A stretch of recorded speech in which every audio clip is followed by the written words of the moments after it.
two of the other middle blockers in our top 10 list. Talking about Nunag and Madayag, but so far this Sunday afternoon is the Creamline Pool Smashers against the Chillin'? If so, last year. Pag finals, we wear pink.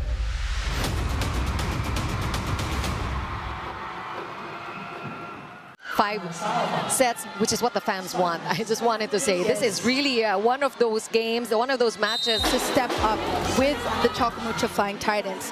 I mean, not a lot of production action here, cheering for Choco Mucho, and it's great to see a lot of familiar faces enjoying live part of a big time showdown. Now, the first time in Araneta, you and I did that game, we saw how tight she looked, right? But she has recovered since then. Couple of best player awards at the Araneta Coliseum. What has Dina Wong brought to this second set? I mean, again, if you change set.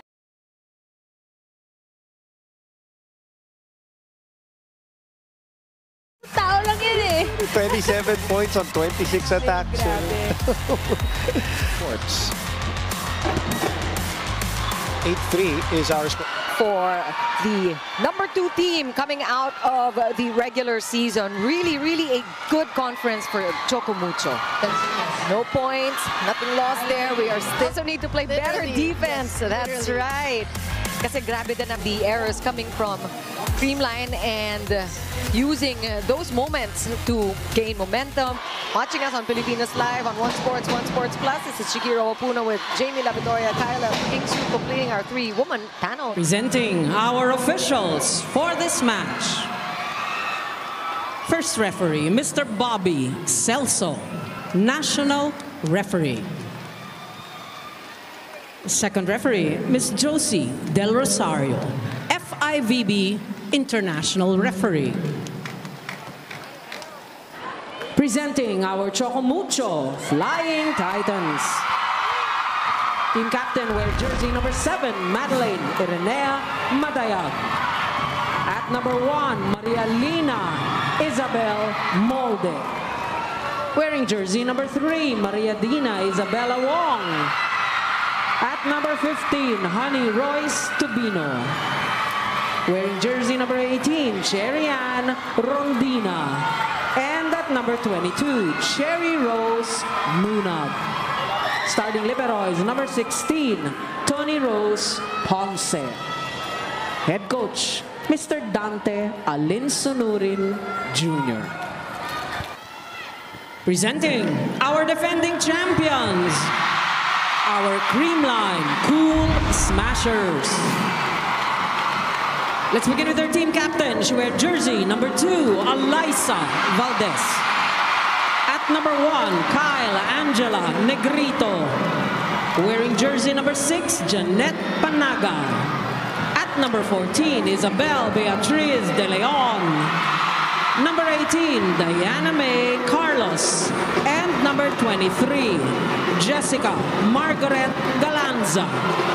Starting libero is number 11, Kyla Liana Atienza. May bagong kulay ang corona. Ube. At walang makakapigil sa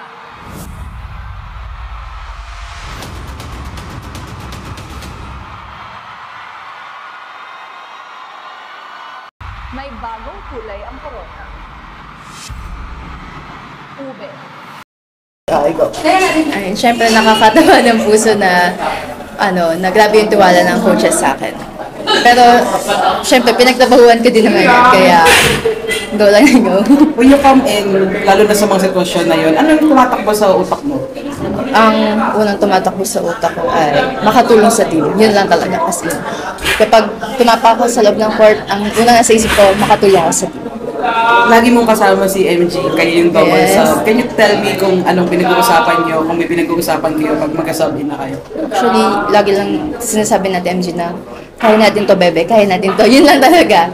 So, lagi niya din sinasabi na kailangan natin makatulong sa kanila sa loob, lalo na kapag lamang yung kalaban. So, ikaw yung, kumbaga sabi mo, bebe ka ng team. Can you tell me about yung dynamic mo with all these players na hindi lang yung biological sister, but you know, also a lot of other veterans na parang mga ate mo? Lagi kasi silang, ating-ate talaga sila sa akin kahit sa labas ng court. Lagi silang nakasuporta sa akin. Hindi lang naman sa akin, pati rin naman sa iba. So, yun. So, one game na lang, nakaka-champion na, ano yung mindset mo heading into game 2? Lalo na if you're going to be called upon again to come off the bench. Siguro same lang, para tuloy-tuloy lang talaga yung magandang laro.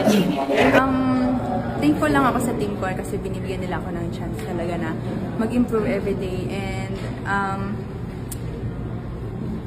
wala, kasi semis, ito yung masasarap na laro na ang sarap ilaro. Alam mo yun, yung intense, talagang lumalaban yung kalaban. So, gusto ko lang din ilabas din yung laro ko ng ganong klaseng laro sa mga ganong ka-intense na game. Gano'ng kalaking bagay na pag nakuha nyo ito, kasi napakahirap ulit nung pinagdaanan nyo nitong conference. Gano'ng kalaking bagay na pag nakuha nyo itong championship na ito? Kumbaga gano'ng ka-special? Sobrang special. Parang lagi ko sinasabi, itong season na to, ang dami namin pinagdaanan, nag-struggle talaga kami ng sobra. At di ito yung, parang kung titignan nyo, hindi ito yung creamline na kilala nyo. Pero, ganun talaga, hindi naman kami perfect. And yun nga, tumataas yung level ng competition, lumalakas yung mga players, yung ibang team. So, kami, ang kailangan lang namin is, yung mag-improve kami individually, yung mentally talaga, kasi nandun na yung skills namin, chemistry namin, sa sobrang tagal na namin naglalaro. So, yan.